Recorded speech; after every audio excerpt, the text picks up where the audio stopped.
I'm Paula Barros. And I'm Melanie Bartley. And this is Sacred Scandal.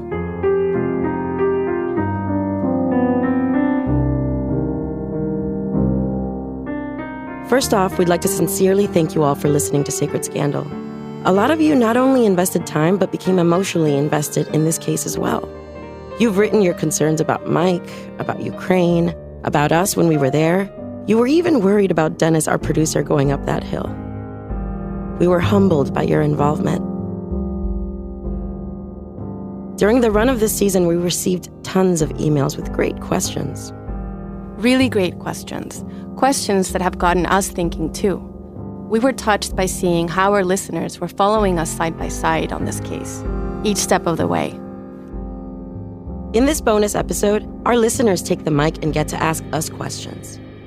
We'll also be hearing from the friends we made in Ukraine who are going through unimaginably trying times right now. And we'll share with you some of our favorite anecdotes and stories that we didn't get to share with you during the season.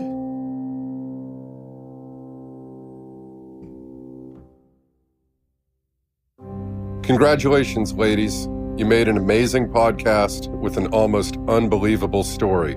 If it hadn't been told now, I'm afraid it never would be told. So, we're all eternally grateful. Thank you. We are beyond moved to receive messages like this. Something our listener, Jesse Cohen, says might be true. If we hadn't told the story when we told it, could we have told it at all? With the war in Ukraine and Father Wendt getting older, we may never have been able to sit atop that hill for 3 hours and speak to him had we waited only 2 more months. We feel that timing was fundamental to telling this story. We were incredibly lucky. Had we done this as a documentary 15 years ago like we first set out to do, would Father Wendt have been ready to speak? One of our listeners, Victoria, got us thinking. This is Victoria, and my question is, how did you convince Wendt to talk to you? Well, that's a good question. That was one of the scariest moments, I think, in my life, pulling over in that car off the side of the road, and Petro handed him the phone, and I think the first thing I said was, this is not a complete story without you. And I think how I got him first to open up was reminiscing about old Holy Cross experiences and memories and, you know, the good things that I remembered from the school. And that got him to soften up a little bit with me. And then it was just like, so I'm here, I'm in Ukraine to hear you, to hear your voice. And I think at that point, he felt some sort of sense of responsibility. I think it was the fact that I said, the only person speaking for Holy Cross has been Mihailo. You know, I think that did it. Not all of your questions had answers that were cut and dry. Why do Father Damien and Vassal work at a supermarket? I'm confused. If they own property in a hospital in Ukraine, why do they need to send money to Wendt? Don't they rent out the hospital? Well, Petro actually mentioned that they have a lot of debt because the hospital was so expensive to build, and the equipment they bought is like hundreds of thousands of dollars of MRI machines, CAT scan machines. There's a lot of maintenance involved, and I think because the hospital kind of failed for them, they owe all this money.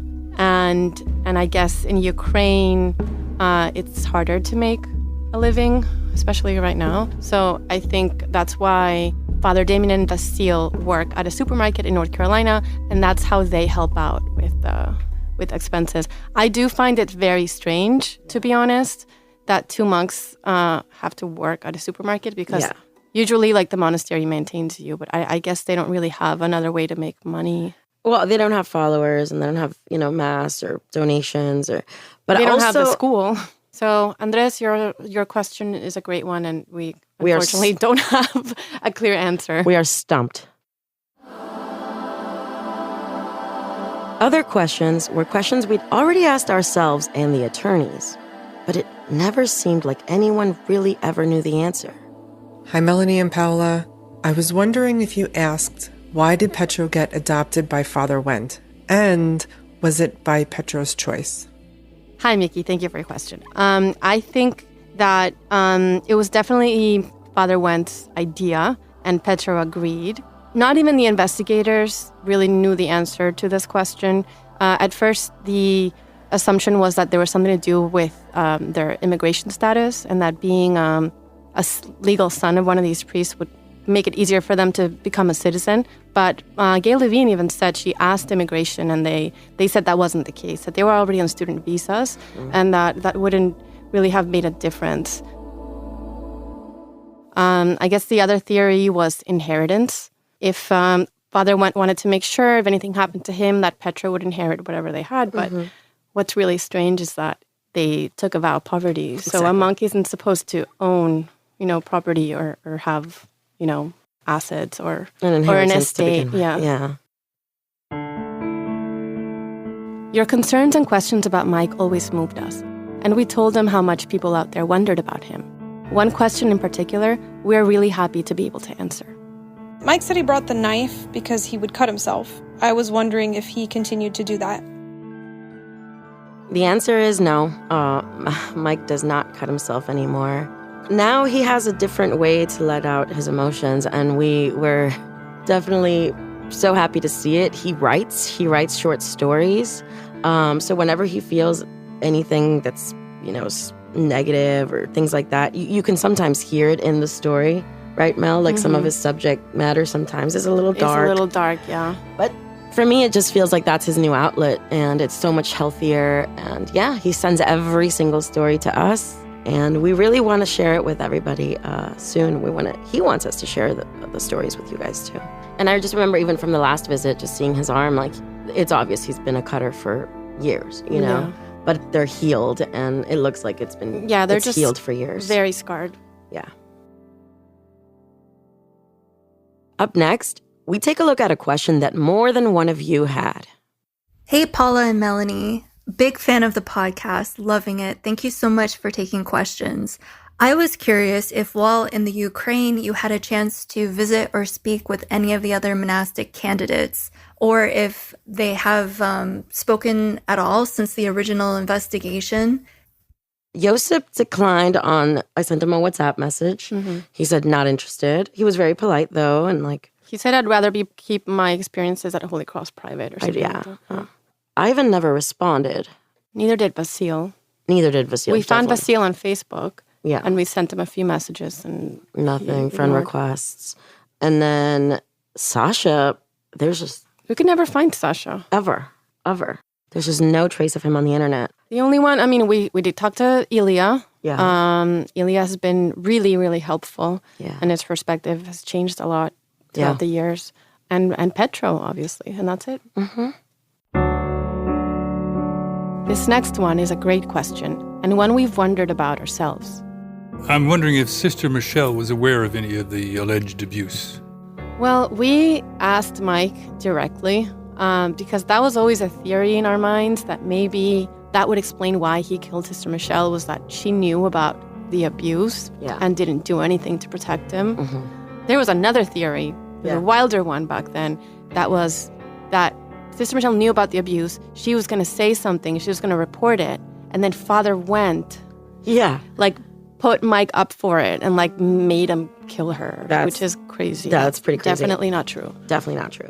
I think also they put Sister Michelle really, really far away. The convent was on the other side of the football fields and all of that, right? Yeah. So if something was going on, she probably wouldn't have seen it. Yeah, and nobody would have shared it with her. Yeah, she wasn't the confidant, sort of person where Mike would feel comfortable talking to her about this kind of stuff, or any of the monastic candidates, I don't think. When we asked Mike about this, he said he didn't think Sister Michelle knew about the abuse. He said he didn't see her witness anything, and he certainly didn't talk to her about it. Another question we got from a listener was more about my own experience at Holy Cross. They wanted to know what it was like to go to a school run by Father Wendt and Father Damien. And it's an interesting question because I started to think, what was it like for real every day, day to day? And one of the things that stood out to me was confession, for example. In a Catholic school, I don't know about other Catholic schools, but having to do confession with your own principal or with someone that's in charge of your discipline, how can you confess, for example, that you cheated on a test or that you did something like that? So, for example, my confessions were never very, very thorough because there were a lot of things that, I'd have to leave out for the sake of me staying in the school. I don't know if there would have been. That is very strange. Yeah, it is very strange. And, there was a line, it was a longer line to confess with Father Wendt. That's what a lot of students remembered. And then Father Damien would also confess people, and nobody wanted to confess with him. Why do you think that was? I don't know. Just the vibe. Like, what kind of vibe? The creepy vibe that a lot of people describe, yeah. And yeah, they were super intimidating. And, I felt like that guy was the Pope. Or like similar, because I was young and because my parents respected him and all the parents respected him. And, he was just important looking. In stature and presence. Yeah, when he passed by, floating down the aisles, the hallways, oh my God, people would just make way, almost bowing, just intimidated.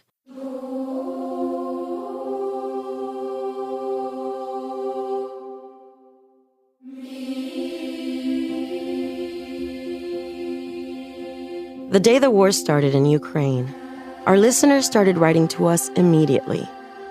After a break, we'll be addressing those concerns.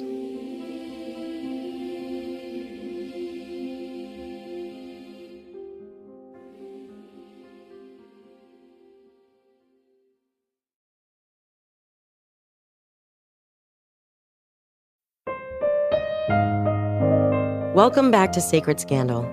I'm Paula Barros. And I'm Melanie Bartley.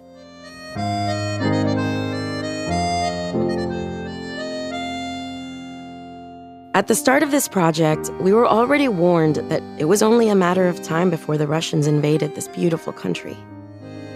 But now, having just been there and experiencing that amazing place firsthand, this war hits hard. And since we took you all on our journey to Ukraine for this podcast, it seems like a lot of you feel just like we do. Here's another listener. This is Chas Bayfield from Tasmania, Australia. I'd love to know whether you've been in touch with any of the people in the Ukraine who feature in your podcast and whether they're okay, because I'm sure a lot of your listeners are very concerned for them. Our friends in Ukraine have been sending us messages, so we'll let them answer for themselves. Here's Ilya Herzog, the monastic candidate that we're sure you know by now. My family have been affected by the war, which was started by Putin. I have my business in Czech Republic, so when Russians started bombing our cities, I was out of Ukraine as usual. On the second day after military troops entered, I decided that my family has to leave Ukraine and join me here. So now we are together at our home in Czech Republic. Also, some of my friends and acquaintances, after they have been sent their families, wives and children to safe places, went to fight even as a soldier. So all of us are actually ready to stand against the killers from Russia. Regarding my plans for the future, for now is to stay outside of Ukraine. I'm helping here our people, women and children who had run away from war to find the shelter here and helping them with registration of all necessary documents to stay, transport, or anything else. We are gathering humanitarian aid and sending it to my country. And I believe that this war will be stopped, and not only stopped, but we will win against this evil from Russia.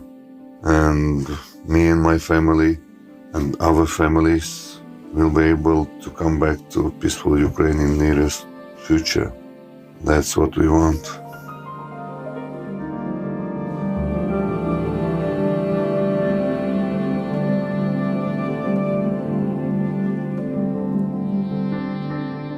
Yulia, our translator, who we immediately became close friends with and who made every interaction we had in Ukraine so seamless, also sent us an update.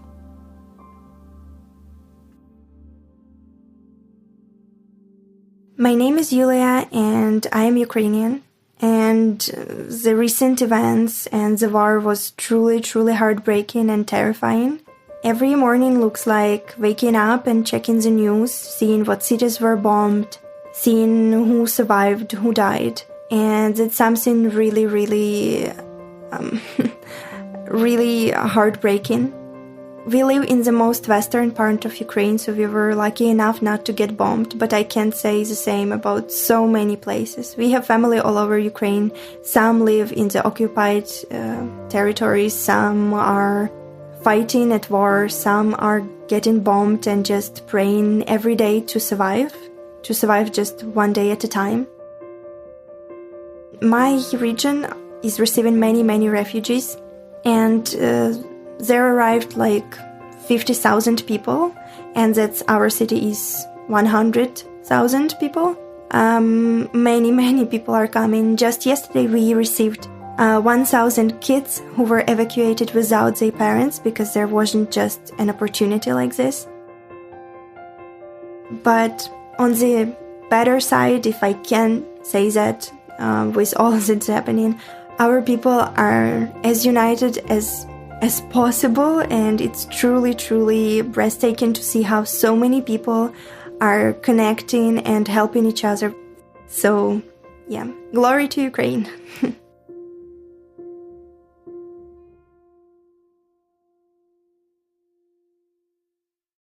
We also wanted to know how Mike was feeling about this whole thing, and if he had heard from his parents. Actually, I got videogram and email from my parents. Mm-hmm. And what are they saying? How are they? What's their mood? My parents are all right. No, but of course, because they're really worried about, everything that's going on. It's really difficult times right now that they are going on in Ukraine, and it's really, sad because, as you can see on the news, you can see a lot of people are displaced, a lot of people are dead, a lot of, children are dead. And do you think Verkhovina Bystra is going to be safe for now? Nothing's for certain, but in my town is really one of the safest places right now because it's located far in the west, right on border with Poland. You've been in my town, Paula, so you can see from my house. You can see Poland.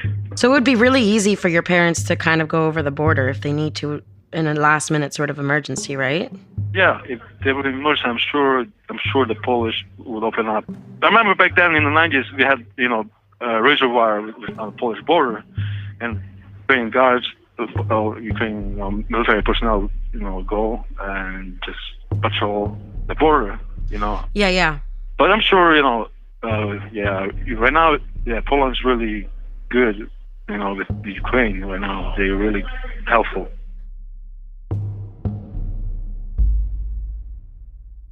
We have been in constant contact with Maria and Yuri Kofel, and we thought we'd read you one of the messages that they sent us. Hello, Paula and Melanie. We thank God all is quiet and that there is no shelling. We live far from the border of Russia and Belarus. Many refugees flee from the war through our Transcarpathia region. Terrible battles continue in Kyiv. All Ukrainians thank the countries that help us.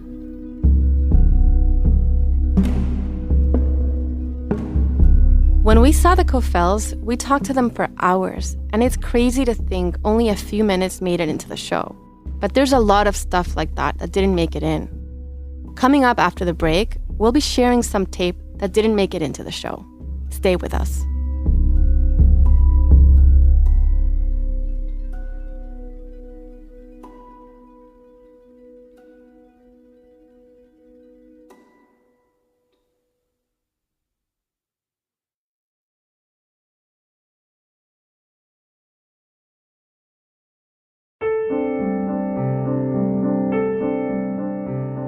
Welcome back to Sacred Scandal. I'm Paula Barros. And I'm Melanie Bartley. For the sake of the story and keeping things concise, we had to leave out a lot of tape that we thought our listeners might find interesting. So in this last segment, we're going to be playing some of that tape for you. During our trip to Ukraine, we met up with Dr. Mariana Tov-Korshynska, a Ukrainian doctor who was hired by Mike's defense team to evaluate him. She spent time with Maria and Yuri Kofel as part of her evaluation, and she gave us some great cultural perspective we hadn't heard before.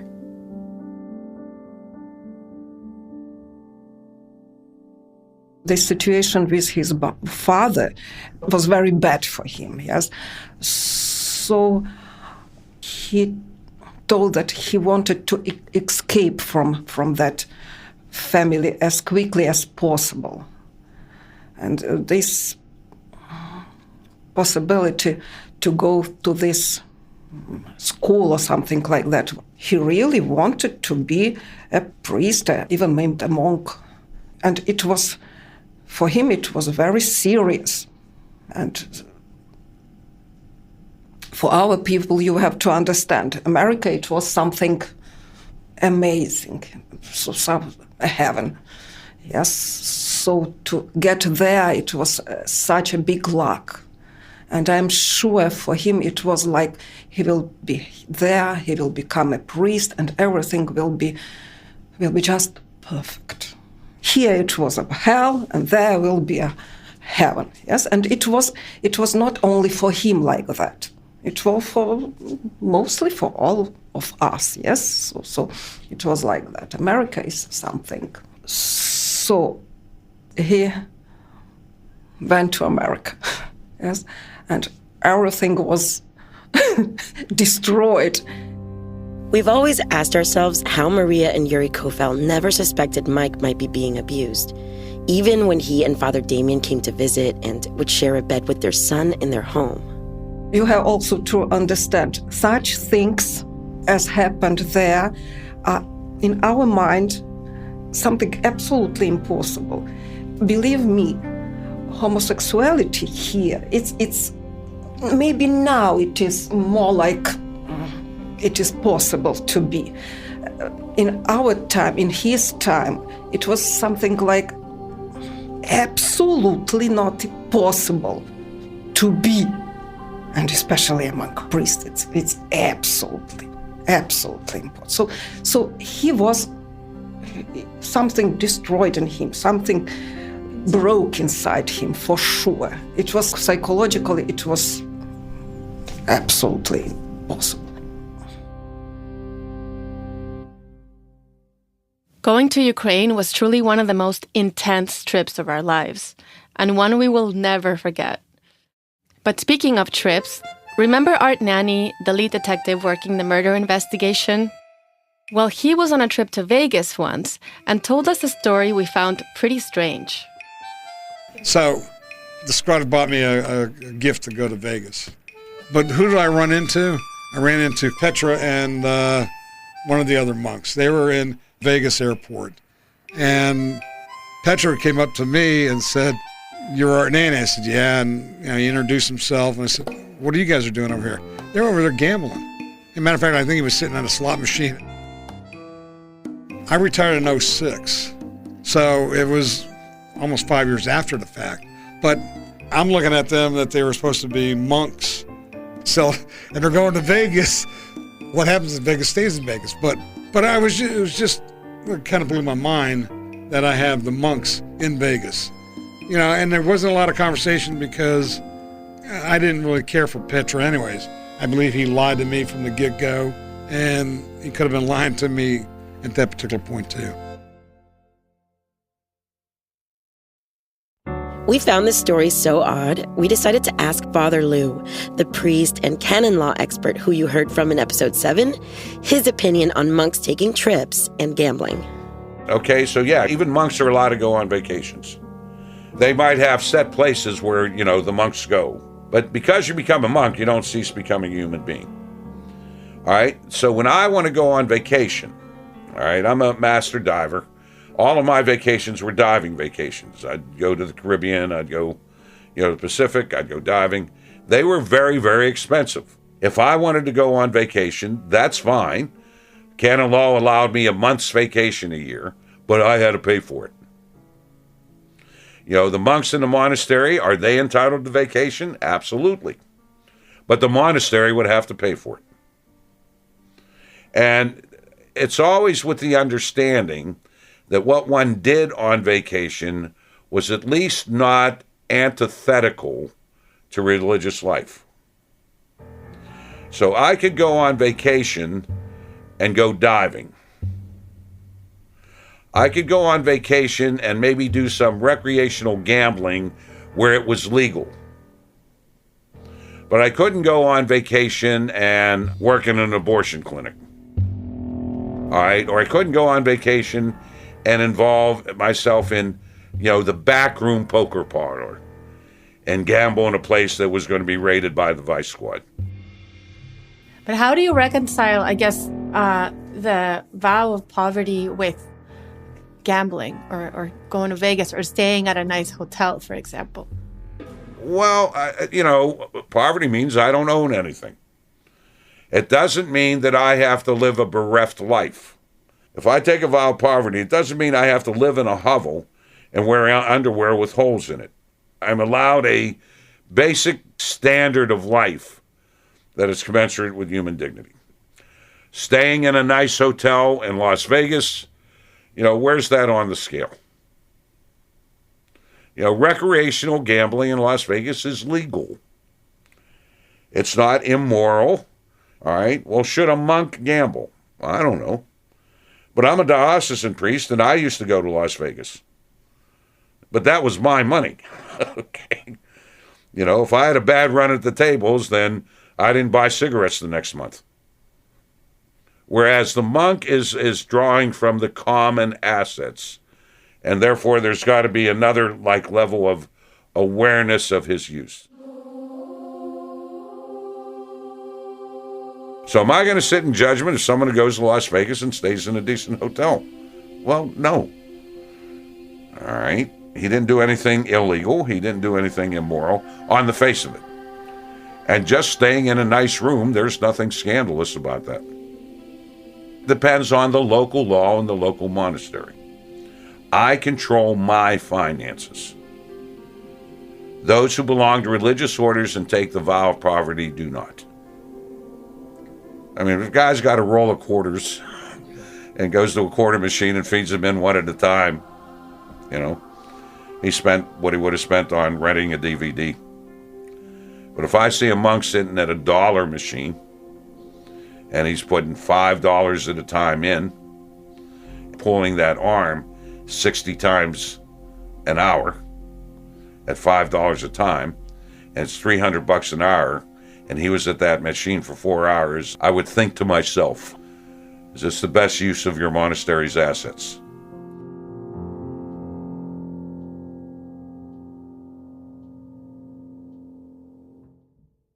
During the show, we heard a lot from a Holy Cross parent, Marietta Fernandez. I've kept in touch with her since our interview, and she's been one of the sweetest and warmest people we've ever met. And she seemed to know Sister Michelle better than anyone we talked to from Holy Cross. Here's a story she told us about her that really paints a picture of who she was. One day when we were walking through the halls and we were walking towards the chapel area. I loved to go out there and just look at the beautiful painting outside, the murals. And she had to fill out some paperwork that she told me that she was going to go get it and bring it to me, and I was waiting for her in that area. And she was coming back and she had a smile on her face. And I said, "So what's so funny? What are you smiling about?" And she said, "No, I'm happy because some of the linen that I wanted to lay out for the Sunday service came out really well. It ironed out really well." I go, "So that makes you happy?" And she laughed and she said, "Yes, that makes me very happy. It makes me happy when I am in the chapel and I am preparing for services. It's a feeling of accomplishment, and it was almost like gratitude, that she was grateful that she could do that." I felt that coming across very clear, that she was grateful, she was happy. The linen came out great. A few months ago, we had the chance to speak with Ukrainian priest Father Taras, who was flown to Miami all the way from Transcarpathia to see Mike back in 2001. Okay, my name is Taras Lovska. I am a priest from Ukraine, Transcarpathia. Right now, I am helping here United States, in Pennsylvania, Harrisburg, at St. Anne Byzantine Catholic Church. How did you get connected with Mihailo Kofel? Did you know them from back in Ukraine? Not really. I was sent by my bishop, and he asked me if I can travel and hear his confession and bring him the Holy Communion. So what I did. So I visited him in prison. What were your impressions of Mihailo when you first met him? Well, I feel sorry for him, and so yeah, I confessed him. I cannot talk about the confession, but you know, he is nice-looking guy. I feel sorry, you know, and when I hear that they give him 25 years or whatever, I feel sorry. So let me ask you, why did you need to do this confession with him? Wouldn't it have been Father Wendt's job as his priest? Probably, yeah, but I don't know why Bishop asked me to do this, and you know, I was open to do this. Isn't it part of being a priest, kind of mainly forgiving somebody for their sins, even if it's murder, even if it's the worst thing you can possibly imagine? Do you think that it would have been basically his job, or it would have been the right thing to do for him to at least go visit him and try to understand what happened? Probably, yeah. Yeah, I mean, yeah. Is 14 years old, is old enough to make them a monk, or were the circumstances of poverty, or, you know, everything that they were going through in Ukraine kind of influenced them to come? What are your thoughts on the age that these boys were coming? I think they was too young. In my country, we consider that you are adult having 18 years. Under 18, you are under jurisdiction or whatever, your parents. So I presume the parents give the permission, and then the priest and then the young guys, you know, they hear, oh, America, it's end of the world, and that's why they decide. But some of these boys that were monastic candidates, you know, they would travel for these trips, and they would say that each priest would sleep in the same bed with one of the monastics, right? Is that normal, just to save money and things like that? That's completely strange for me, and you know, unusual. Usually each monk or each priest, they live in their room separately. Do you think God forgave Mihailo for what he did? I know that God is so merciful that he is forgiving all the sins. His love is so high and so deep that we are not able to do so many sins, or so big or so terrible sins, that God will be not able to forgive us.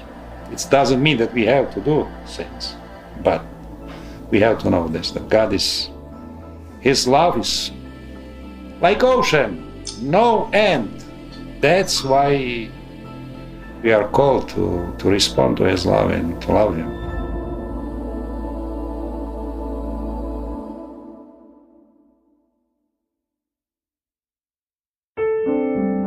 We could keep talking about this case for another decade, and we probably will. This podcast may have ended, but our bond to Mike will always be there.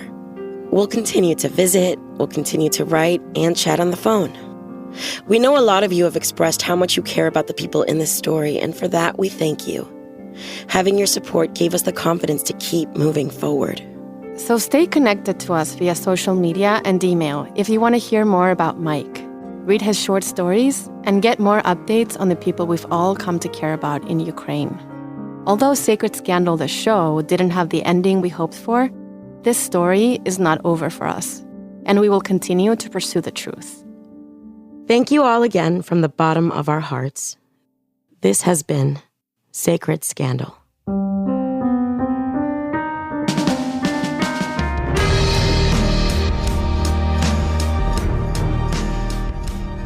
Sacred Scandal is a production of Exile Content Studio in partnership with iHeartRadio's My Cultura podcast network. Sacred Scandal was created and produced by Melanie Bartley and me, Paula Barros.